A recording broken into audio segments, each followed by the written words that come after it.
This is Mr. Maxwell for Pingree AP Biology. I want to tell my students a little bit about the AP Bio exam. So first of all, there are two sections. The first section is machine scored and consists of 63 multiple choice questions and 6 math grid-ins. Total times 90 minutes, and the value of that's 50%. Section 2 is long free response, and there are two of these, and the way this works is you have a 10-minute reading period to read and outline all of the free response questions, and then you answer in any order you'd like to the 2 long free response and the 6 short free response. And that also is equal to the machine scored part. So here's an example of a multiple choice question. Notice that there's quite a bit of reading, and basically what it's going to ask you to do is interpret results. And if you're asking the question, should I guess if I don't know, the answer to that is there's no penalty for guessing. So you absolutely should guess. You probably have a pretty good gut feeling for a lot of the stuff anyways. But if you read the question, the answer is often already in the question. All you have to do is interpret. So if you do a little bit of math here, you can calculate the rate you have to answer questions to finish them all in seconds per question. And turns out, I could give you can pause this, but I'm just going to go through it. So there's 69 total questions, 5,400 seconds. And so it comes out to be about a minute and 18 seconds per question. This is what the grid-in looks like, and I made an error on this because it says here to the nearest tenth of a second. I put it to the nearest hundredth. So make sure that you follow the directions precisely. If this was a negative number, you put a negative here, and you know how to bubble things in, but this is the way it is. A machine is going to score this. Nobody's going to look at it. So you need to bubble this in right. So you can't do that in your head. Can you use a calculator? Yes, you can use a calculator, and here's the calculator policy for the College Board put out. And basically, here's what you need. You need to buy one of these for class. They cost like 50 cents. They're real simple dealios, but you're not allowed to bring your TI-84 programmable calculator. That's not allowed. Just this. So get one for class. Do you have to memorize formulas? Of course not. But you do need to know how to use them. You'll get a page front and back of formulas. These are all the formulas on there. You don't need to memorize them, but you do need to know how to use them. Section 2 is scored by these people. This is the AP Bio reading. Here are the 180,000 exams that we scored in 2012. In 2012, it was actually 4 long free response, but the setup is basically the same. 2 of the long free response are just replaced with 6 short free response. It's a huge undertaking. These people do their very best to make sure that every test is graded fairly, but remember, it's human scored, so the more you can do to make it easy for them to see what you know, the better off you are.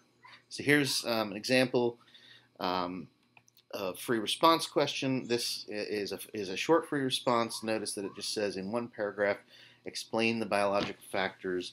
And so this is really short, shouldn't take you more than 6 or 7 minutes. And the long free response ones, of course, should take you 20. So short free response is about equal to 1 long free response. Figure 40 minutes for 6 questions. That's about 6 2/3 minutes per question. And then the long free response, this is an example of a long free response question.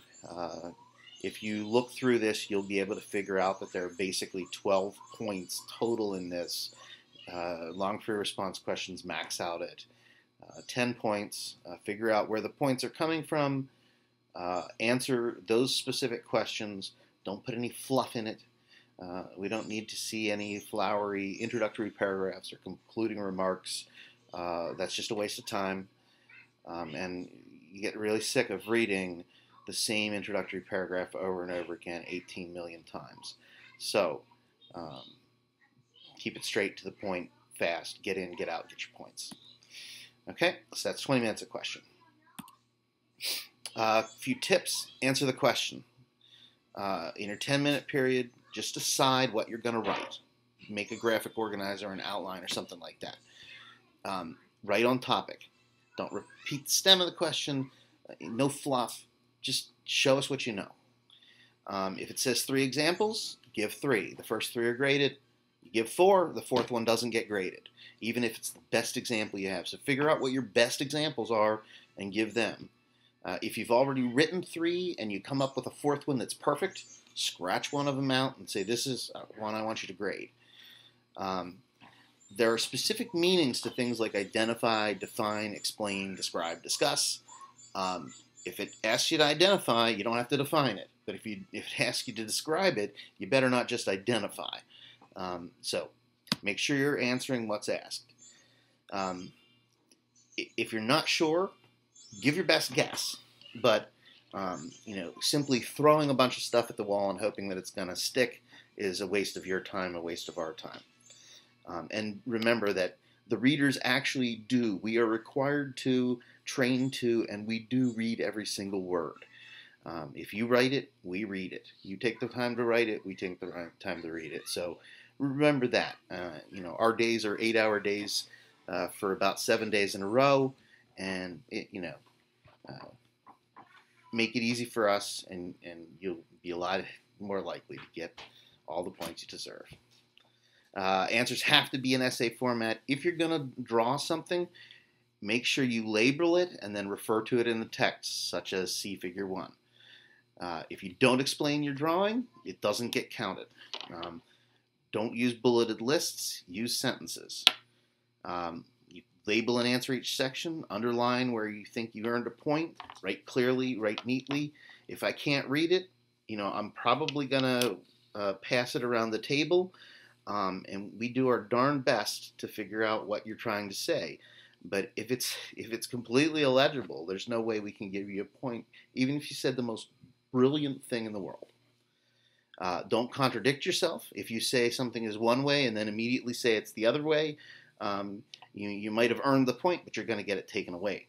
So spelling words only counts if you spell something in such a way that we don't know what it means. Like if you spell plasmid, plastid, those are 2 totally different things, and they mean totally different things.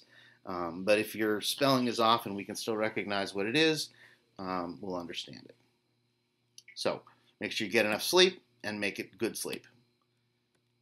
Exercise before the exam. There's evidence that says that exercise increases your memory and your brain works on sugar.